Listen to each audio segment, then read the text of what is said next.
Everyone's talking about the inconvenience associated in Las Vegas with the Formula One Grand Prix that is coming to town soon. And this is a historic event that's going to bring a lot of economic activity and development to Las Vegas in the tune of $600 million to $1.3 billion.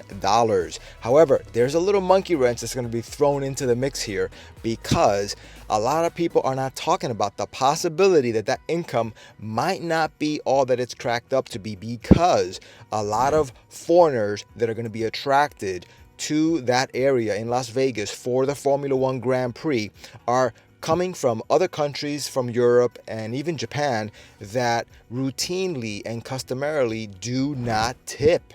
And that's huge because Las Vegas, like anywhere else in the country, but especially Las Vegas, a lot of those establishments, they make a lot of income with tips and gratuities. Now, that's something that hasn't really been talked about that much, but who knows? Maybe the hotels or restaurants and venues are going to start incorporating some type of built-in gratuity over and above what they normally would charge, only because they're going to expect that the people that are going to be coming to this event might not tip as much. At least a portion of those people might not tip as much. So let's see what happens regarding that.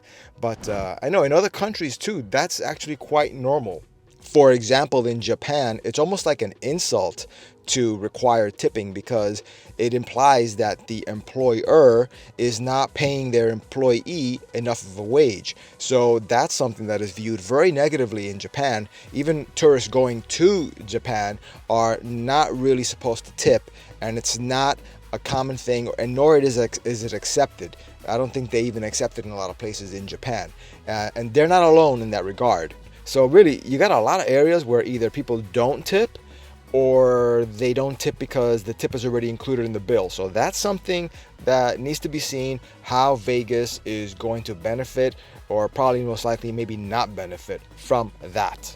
But I still recommend Las Vegas as a great place to go to have fun. However, if you are not going to watch the Formula One Grand Prix and you're not interested in the race itself, I would say if you got flexible dates, make sure to make your vacation until after the race is over. Postpone it if you can. And then you'll have an even better time because you won't have to worry about all the inconveniences associated with this Formula One Grand Prix that's a historic event that's coming to Vegas and is causing a lot of inconvenience right now. So definitely just wait until the Grand Prix is over and get to Vegas. If you have to go now, you're still going to have a lot of fun. Just remember, it's not going to be like the same Vegas. There's still going to be some limitations as far as getting around, a lot of delays, and things might not appear the same because of everything that's being constructed temporarily for this race. But I still recommend Las Vegas. If you have to go now, I think you're still going to have fun. It's just going to be a little bit limited, and you have to be mindful of some of these inconveniences and kind of work around them, and they may or may not impact you that much.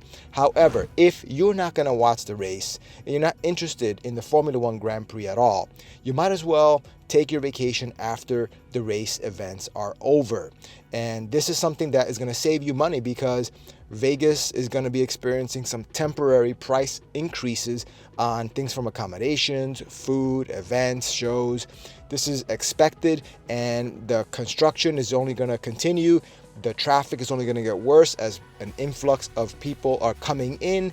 The restaurants, even if you can afford to pay the higher prices, the service levels, who knows how that's going to be. There's going to be long lines, a lot of congestion, and a lot of pressure put on the Vegas infrastructure, both physical infrastructure and also the hospitality workers. So we don't know how these service levels are going to hold up. But Vegas has a lot of practice dealing with high-profile events, but this one is historic and it's huge.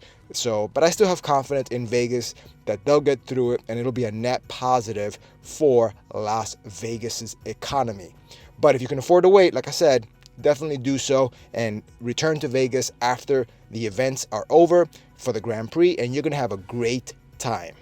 That being said, if you find yourself in Las Vegas during the time of the F1 race, then don't you worry, you're still probably going to be able to have a great time doing Las Vegas type things such as gourmet dining.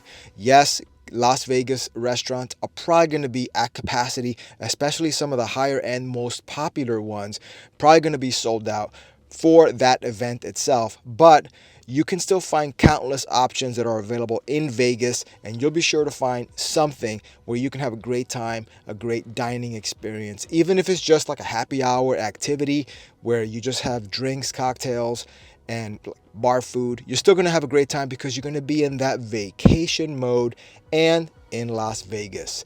Also, if you want other entertainment options, don't forget the shows, which are legendary in Vegas.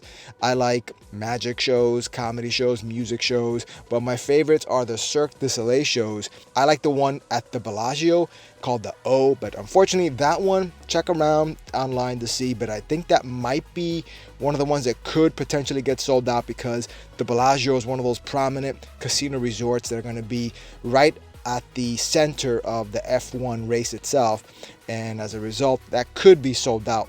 But check, Cirque du Soleil is one of those great legendary shows. If you haven't seen one, seeing it in Vegas for the first time will be a memorable experience that will last a lifetime. And there's multiple Cirque du Soleils in different casino resorts other than the Bellagio, so check online to see what is available and how much it costs.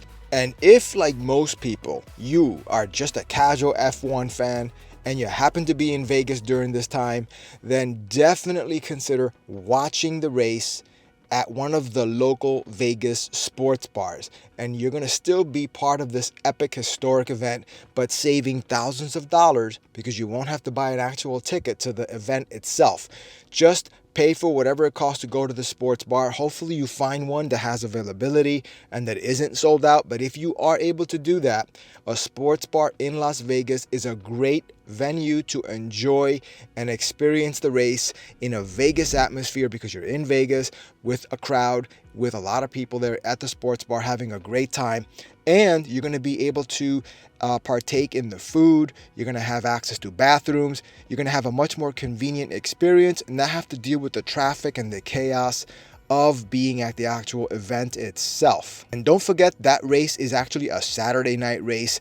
It's going to be truly epic as the cars are going to be going about 200 miles an hour, weaving around up and down the Las Vegas Strip, passing through the iconic Las Vegas landmarks like the Bellagio, Caesars, etc. And it is going to be truly historic, and you're going to want to be part of it if you're in Vegas. There's really no way you're not going to have a great time.